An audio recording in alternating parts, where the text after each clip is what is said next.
absorb any bullshit, fucking random entertainment. I don't watch any podcasts of anyone else. Like nothing. I don't need to. Obviously, you watch the Strike It Big podcast. Of course. Sorry, I watch Strike It Big podcast. But I get a daily report at the end of each day and spend 4 minutes analyzing. I get what I need in 4 minutes to read a piece of paper when I'm done. So I've tried to be very, very efficient with it. But yeah, you have to be careful if you just watch too much content. Like you guys have a website, I teach things, I have a website, I teach things, whatever. If you watch this podcast and you genuinely learned things from it, then you should be on one of the two websites by the time the end of the conversation ends. If you're gonna watch the podcast and go, yeah, they're all pretty smart. Anyway, then you've wasted your time. I get it in the comments where people have got what you've said, they've got it, and they reply to you, I've got it. My reply is, well, action it. Yep. Because nothing's going to happen. It's no good you just getting it. You've got to action it. You've got to look long-term at it and keep going. Completely. It's action that shapes the world. So if you're going to watch something, it needs to either tell you what to do or inspire you to take action. If you're not going to take action, you're going to fail. That's the reality. Do you read books? Because Kai... I always read books. I love books, but Kai doesn't like reading. But I think I would say that YouTube changed my life. Yeah. Watching content. Yeah, I took action, obviously. I feel like you only get the surface level through YouTube, though. So I got roasted on Twitter for this. So they attempted to roast me, but they can't because I'm me. But I said that I don't read books and I'm very anti-reading. And it upset a whole bunch of people. My problem with reading is not that there's not good information there. It's too slow. It feels slow. I'm with him. It feels slow. I just feel like I don't have read the a bit faster. Yeah, perhaps. I don't have the hours. I'm now at the point where I will hand the book to my PA and say, give me a 2 minutes of mine. Like, for me, that's just where I am. But also, life teaches you a lot, and I think a lot of people are not very self-reflective of their own lives. I don't think you can read a book and that's great, but I think if you're living an interesting life, if you were to take half an hour a day to actually sit and go, okay, what good has happened to me today and what bad has happened to me today? Why have those things happened and how can I prevent them from happening again? Most people don't, that kind of crap doesn't even cross their minds. Like every day I will sit at the end of the day and go, what bad has happened to me today? How did that happen? Did I get caught slipping was I on the street and some guys come up to me and it could have been a dangerous situation? Like how could I genuinely have improved my reality? And you can self-reflect and teach yourself everything. But that's total ownership of your life, isn't it? But you have to have. A lot of people don't. You have to have ownership of everything good that's ever happened to you and everything bad that's ever happened to you. I have complete ownership for the fact I was canceled. I don't sit there and go, oh, they're lying about me. Yes, they're lying, but I still own it completely. They're lying about me and they're talking shit, but I own it and I took responsibility for it and I sat there and I took absolute accountability and I thought, okay, how can I turn this in my favor? And I beat them. If I'm walking down the street and it starts to rain, I take responsibility for that. I didn't have to be in rainy London. I could have been somewhere else. I could have brought an umbrella. Could have took a car. I am responsible for getting wet in the rain.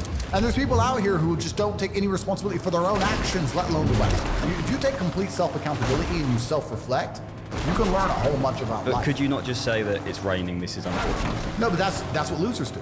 It's raining. I'm unlucky. You got told. But they'll say I got wet because it rained, not my fault. Whereas I'll say I got wet because I did not prepare for the rain.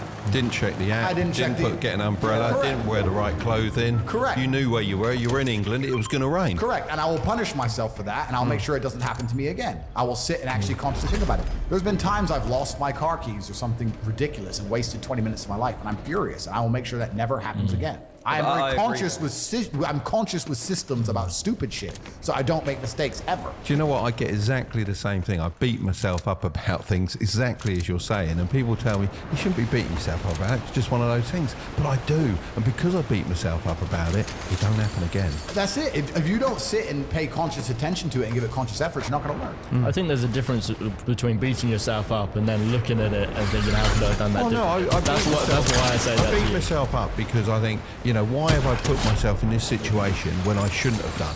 Yeah. And because I look at it and dissect the situation that I'm in, then I can learn from it. Completely.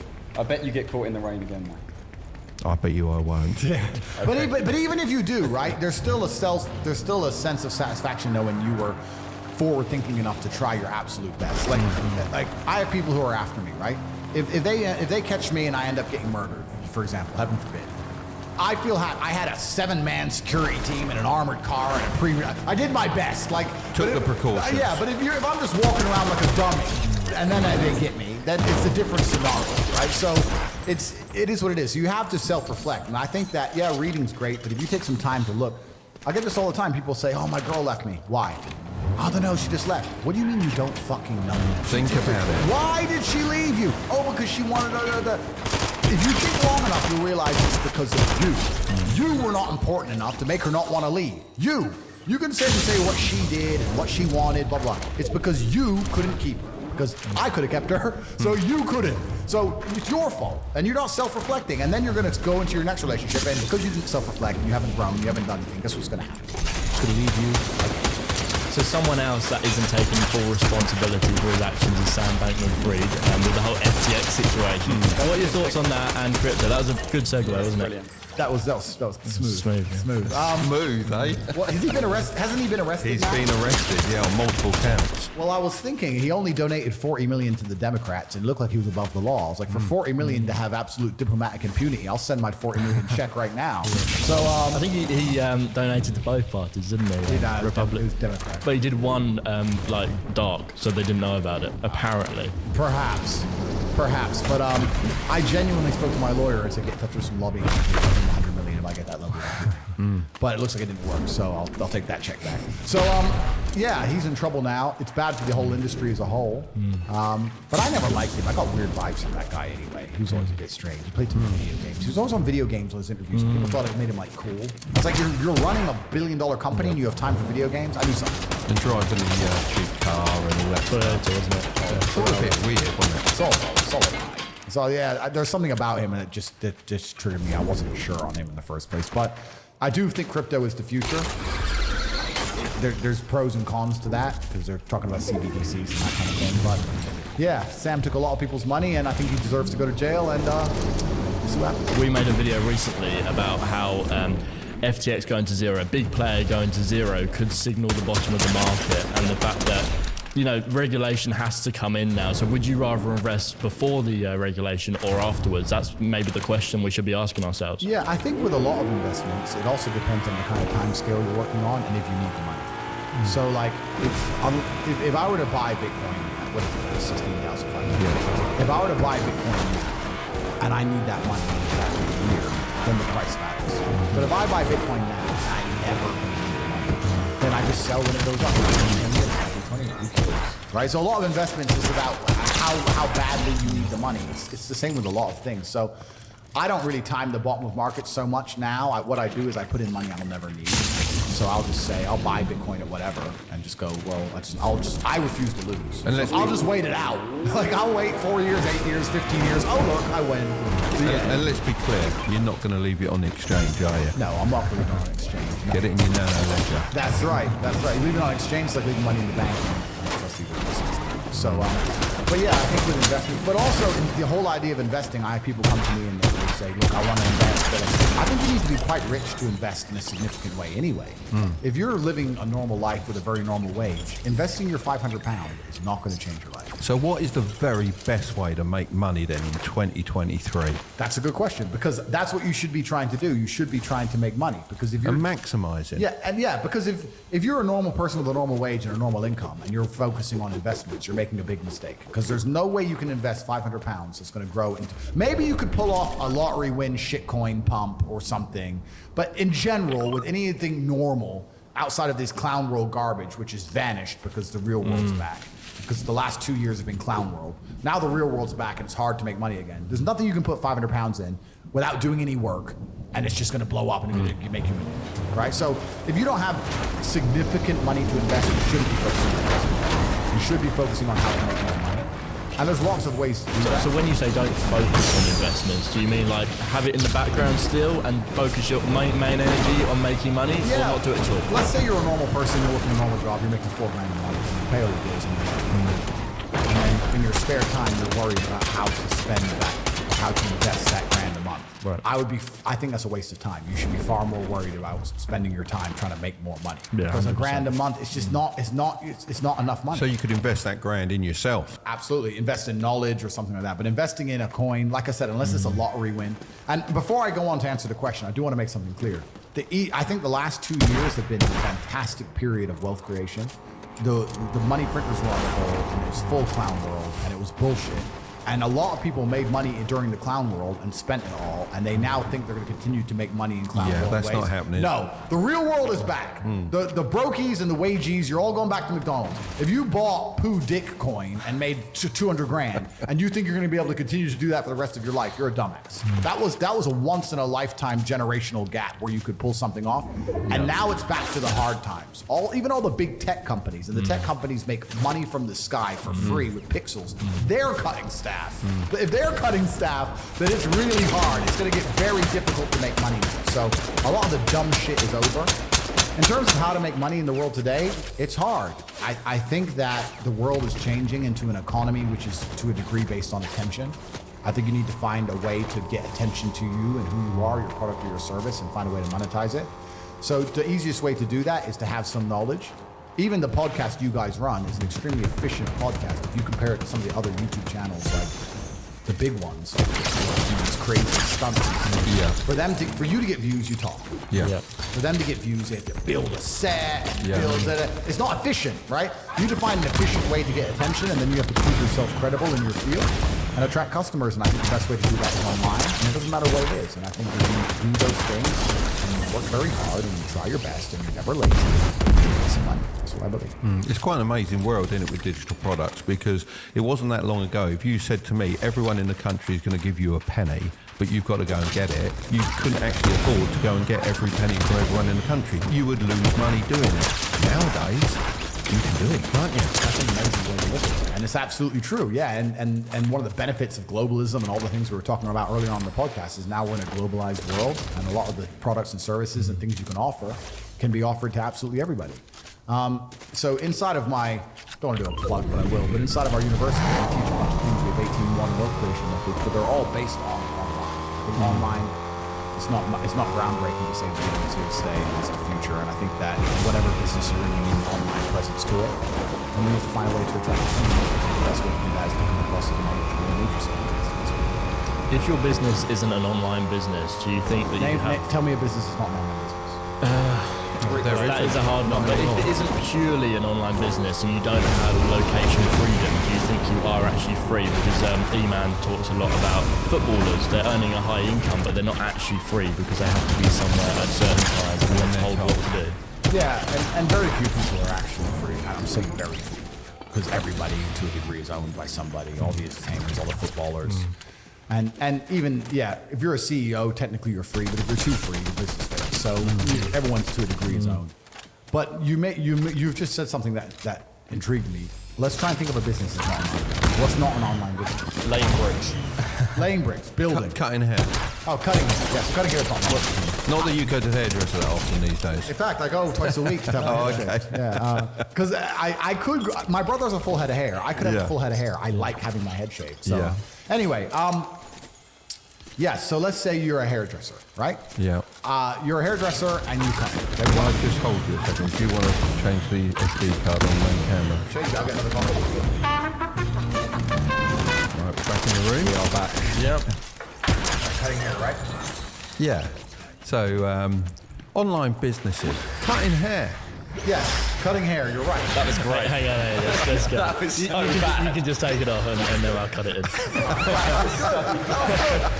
Back in the room. Cutting hair.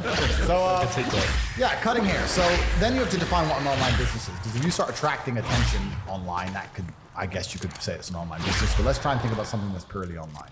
You're going to have to find a problem to solve. So if you're a hairdresser, you can either solve the problem of teaching people how to cut their own hair, which means people are probably not going to be interested in, or something that goes wrong with hair. So you can say, I'm a hairdresser, I've been a hairdresser for a long time, I've identified men that have male balding patterns that go wrong, or women whose hair is damaged by dye and that can go wrong, etc. I've been a hairdresser for ages. Here's my Instagram page where all the hairs are cut, here's the back how to. You can start a YouTube channel that shows all the some healthcare, some hair. You could literally get some cream from X place, add in some avocado oil, some garbage, say it helps people, say it helps their hair. You've been around for a long time and you can establish credibility. You establish credibility based on the fact that you cut hair, you've been around for ages, and you know exactly what you're talking about. You have this cream, you have this product now that has helped X amount of customers. You can give it to your customers and they can start to give you reviews and say, yeah, it works fantastically. You can sell it by your Instagram page for $7 a bottle and pay all my business. anything can be done, right? You can forget about the manual part of the business from that So point it's about on. transitioning. It's about establishing credibility and getting attention. It's almost as well building a brand, knowing what to put into the brand and what to actually discard. Completely. If you establish credibility and you gain attention, you'll make money. So I'll give you another example. I had a friend who was a personal trainer. He used to go to the gym every day and used to train people. He didn't make that much money. People would miss appointments. It was like £50 an hour. He'd get there, get back, blah, blah, blah. I said, listen, brother, you used to, he didn't at the time, look fantastic. How about you spend the next 6 months getting absolute killer shape? Then put up a bunch of pictures on Instagram of you in killer shape. And then put together your workout plans and tell people they'll look like you even though they never will. And sell that for $7 or £10 or £15 and sell it by your Instagram. And he went from making $2,500 a month or $2,000 a month as a personal trainer to $15,000 a month without ever going in the gym. He only went to the gym for himself because he was selling information. So It's funny, that's exactly what I've said to my personal trainer. I was like, read Expert Secrets by Russell Brunson and understand the online world a little bit and move to your business online. completely. And that's what a lot of people are doing now, but now it's getting more and more competitive. So you have to establish credibility and get attention in a way which is becoming more difficult. Like in the fitness industry, it can be done purely on how you look. Get some credibility and attention. But especially in the business world, you have to be very knowledgeable. You have to be very, because that's the way things go when they get competitive, which is fine. But this all goes back and ties into what we were saying earlier on. If you're not trying your best and working hard and paying attention, then you're going to get wrecked.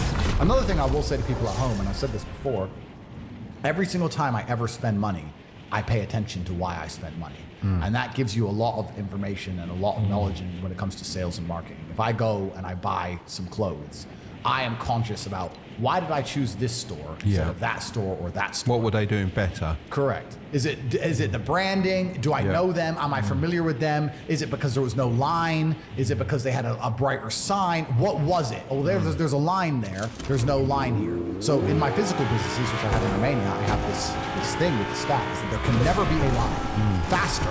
Like I don't want. Oh, but it's just 3 people. No, there are people walking past who won't walk in because of the line. Because that's what I do. No line. But you don't want to look empty. So you're no line until the last customer. Now you talk shit. Yeah.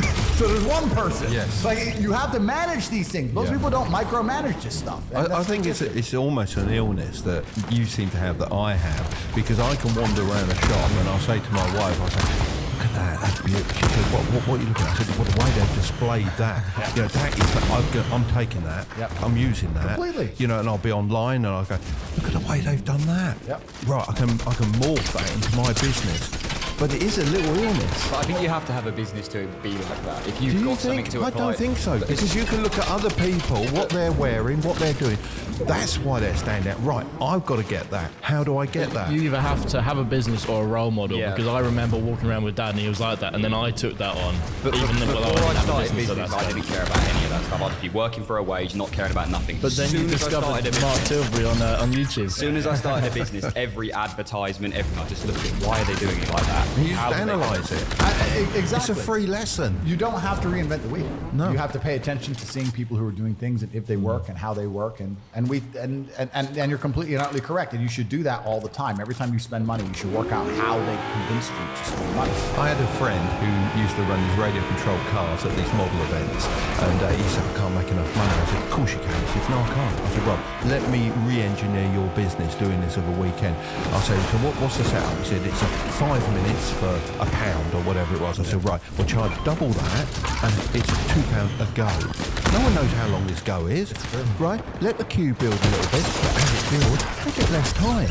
It's how fun fairs have worked for years. Years. You're right. He made loads of money. Of course, you're right. You nailed it. Absolutely. And that's how things work. And it's simple things. Like I have a few physical companies, I have a few physical businesses, and it can be a simple matter of, depending on, in the business districts where there's men in suits, I have a pretty girl who's a waitress and she works there. The difference that will make to a bottom line is the dude going and flirting with his chick every lunchtime. You'd be amazed. But people don't think about these things. But even if you don't have a business, if you pay enough attention to these kind of things, you'll get business ideas. It'll inspire you. You'll go, you know what? If you start to really do it, you'll be around, and after a few months, you go, you know what? I can do this better than they're doing. Because I'll take in that aspect, and they're making mistakes. I can do this better. And that's how you do it. It's all in the details. All in the details. That's life, right? Absolutely. What percentage of your income would you say is disposable? So I'm now at a point where, and my attitude to money, I want to make something clear, is relatively unhealthy. I have no respect for money. I'm not, there are people who are much smarter with money than me. I don't have any respect for it. I don't believe in saving money. And I think a lot of that is down to I'm not advocating people to be like this. It's my life philosophy and the fact that I don't live in any realm of fear at all. I can't imagine myself not being able to make more. I can't ever be poor. And if I want something, if I wanted something now that took every penny of my net worth, then I would buy it because I want it. I don't care. I don't think, oh, God, I have a safety net. I don't give a shit about money. I'm a bit of a believer in a safety net, I'm afraid to say. No, it's good. It's good. Yeah. I know I'm wrong. I know I'm wrong on this one. It is good to have a safety net. It is good to have a healthier respect for money. I have no respect for money. I mean, my safety net, I don't ever intend to use it in any way, shape or form, and it's a sizable amount of money, but that's my safety net. I don't need it. I can make it again. I can make more. It doesn't matter. Completely. And I have a safety net.